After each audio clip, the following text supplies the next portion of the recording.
How far do you have to go with tolerance? Especially at the moment, many leaders wonder, what do I have to accept? Where do I have to step in? And where do I have to say, this is nothing that happens in my office, in my organization, in my team, or wherever else it might happen? And it's a rather complex question, but I'm going to give you very specific advice. But first, we need a couple of categories.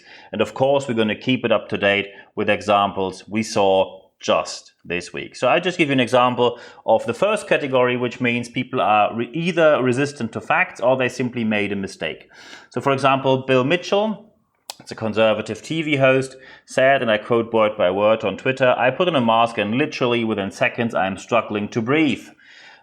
Don't we all know that especially surgeons and people who work in care homes just stop their breath and hold their breath for 8 hours? That's a special kind of training.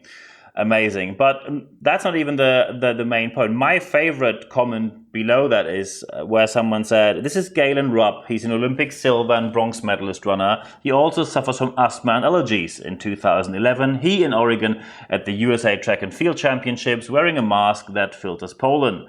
He won the race, a 10,000 meter race in 28 minutes and 38 seconds. So we see, obviously, Bill Mitchell is a bit resistant to facts. And we have a couple of people who say something like that. They say, oh, I don't wear a mask because it doesn't look great. Often when you look at the people who, I don't want to judge people, but often people who say that are not known to be particularly fashionable. I don't claim that I am, but I would never say that a mask doesn't make sense. Or people who say, I don't use the Corona app. In certain countries, we now have Corona apps to track people in case they get infected, and they don't use the Corona app because they think that the government follows them. Of course, they don't have a proof. Or they think, and that is my favorite argument, they say, I don't use the Corona app because it must have Bluetooth turned on, and then my batteries empty way quicker. Well, we're just in the midst of a pandemic, but of course, your battery is more important. But we of course can also see political examples of just this week. Western Supermare, where Boris Johnson said there was a local lockdown. That was simply not correct, so an error. Or Mr. Seehofer, the Home Secretary in Germany, who said that he doesn't want to have a study about racism in the police. There might be a time where you can talk about something like that. But, Mr. Seehofer, the time is not right now. So when you are in this first category, people are a bit resistant to facts. You have to see, does it harm your organization? If not, you might wonder, do they develop into the second category? And the second category is a violation of a certain limit. Violation of limits means there is a certain limit, a certain line you do not cross, because you make people not only feel very uncomfortable, you question their being and how they live their life. I'll just give you a couple of examples. Again, J.K. Rowling, author of the Harry Potter books, likes a tweet opposing the ban of conversion therapy. By the way, conversion therapy in some countries, for example, Germany, is already illegal. Second example from Thomson Reuters Foundation News, Harry Potter fan sites a step back from Rowling over transgender views. There you go. That can happen, by the way, to your brand as well. One click on the wrong tweet and people turn away from you. And of course, if you want to see something else, in the political area, we see Boris Johnson blames care home owners for death from coronavirus. It's news from The Independent. And of course, we can now talk about, do they run these care homes properly or not? But do you want to discuss that in public? Is that the right way how it does it at the moment? Maybe not. So violation of limits is the second category. And the third category is wrongdoing, proper wrongdoing, that people deliberately or unintentionally do something wrong on a very pretty extreme level. So I'll just give you an example. And by the way, this is always not judging about the politics, it's only judging about what is done there. As a self-employed entrepreneur, I tend to be conservative to liberal, but that doesn't mean that I do not have to criticize when something goes wrong right there. And here we have an example which was reported by The Guardian. Priti Patel accused of shameful bid to deport girl.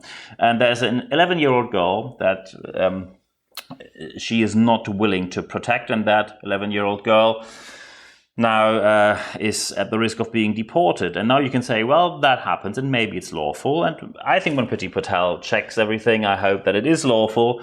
But now we just put it into context. When this girl is sent back home, it is under the severe risk of FGM, female genital mutilation, at the age of 11. Think of that before you next time judge about someone being in high commas, sent home. Or just another example from The Guardian. Police smash car window of man on way home from TV interview about, yes, police racism. Ryan Colasso had been driving home from interview and was wrongly accused of concealing drugs.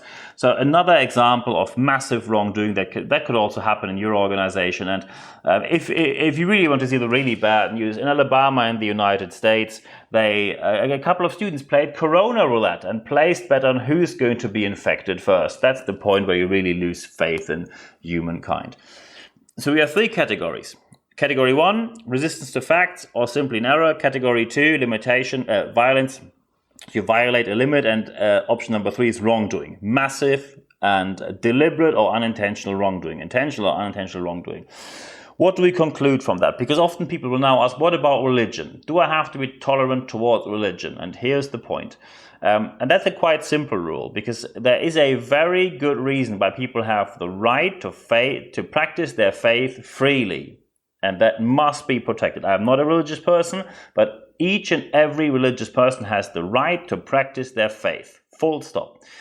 Here is the rule of thumb. When someone says, I believe XYZ, so I have to, let's say, stay away from eating ham or not going into the casino, something like that. That is perfectly fine. Someone says, I believe in X, so I don't do XYZ. Perfect.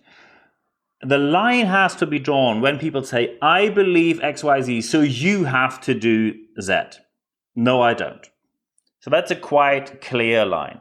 What do you do when you now meet people in your organization who are either lying about Corona or they put that on social media and then they might give your brand a bad reputation? There are a couple of aspects. And just put it on a priority scale. So step 1, of course, could be you just ignore it. So I just give you news which you might have heard of. Kanye West runs for president with Elon Musk's support. These are the news you really have to triple check because you honestly think you're on a satire website. So Kanye West runs for president. The likelihood that he's going to gain traction in a way that he becomes president is very unlikely. So that can be ignored. And that Elon Musk's support the Kanye West, well, that is debatable, but also will not harm your organization most likely. So first option could be you ignore it. Second option could be you just face it with irony. I just give you an example again. We had the Barack Obama bike helmet scandal. Maybe you don't remember, but this week the Today Show with Trevor Noah talked about it. It was a conservative TV show where they talked about comparing pictures. One picture was Vladimir Putin topless, wearing no shirt, riding a horse. And on the other side, you had Barack Obama riding not only a bike, but also daring to wear a helmet. Yeah, that makes it on the news today, at least on certain news. Fox. So some things you can simply go over with irony because you know they're not going to gain traction. But of course, there will be aspects which will gain traction. And I just give you an example. Eric Middlebrooks, MD, on Twitter made a statement that some people say masks don't block the virus, but block oxygen. That is physically impossible. It is not possible that they say the virus goes through, but oxygen does not, because the virus is way larger. So when the way larger virus goes through, oxygen goes down twice or even triple. So when people deliberately say something which is definitely wrong, and then you see that happening, and maybe they mention your brand or they have a profile where people can see that they work for you, and you see an immediate danger for your brand. That is the moment where you have to step in. So we have 3 steps at the end where you say, so first you have to see which of the 3 categories is it. Number 1, resistance to fact or simply a mistake. That can normally be cleared up pretty quickly. Number 2, violation of limits. That's way harder. Or number 3, wrongdoing. Intentional or unintentional wrongdoing of a very severe level. And that normally takes quite a long time to sort out. So what to do? You could ignore it. That's number 1. Number 2, you could face it with irony. Or number 3, you could discuss it and then give people a consequence. And that is now the very important part. As soon as you talk to people and tell them this is something where I draw a line, you have to give them a reason why you do that. And I give you an example how it often goes in the corporate working world. leadership, and these are now real world examples. So leadership person approaches someone and says, look, when you want to be in senior management here, you have to show up at 7 a.m. in the morning. That's how hard work works, and hard work gives you a career. And the person dared to ask, why do I have to show up at 7 a.m.? And the answer was, because we all did it like that. The whole senior management team showed up at 7 a.m. Oh, okay. So because you showed up at 7 a.m., anyone else in the future has to show up at 7 a.m.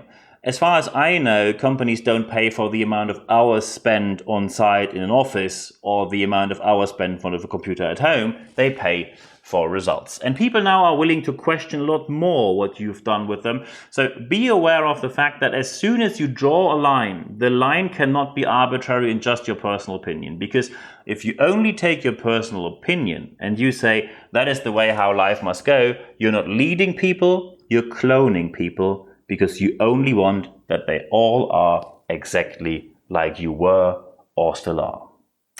I wish you all the best when implementing this in your organization, and for today, thank you very much for your time.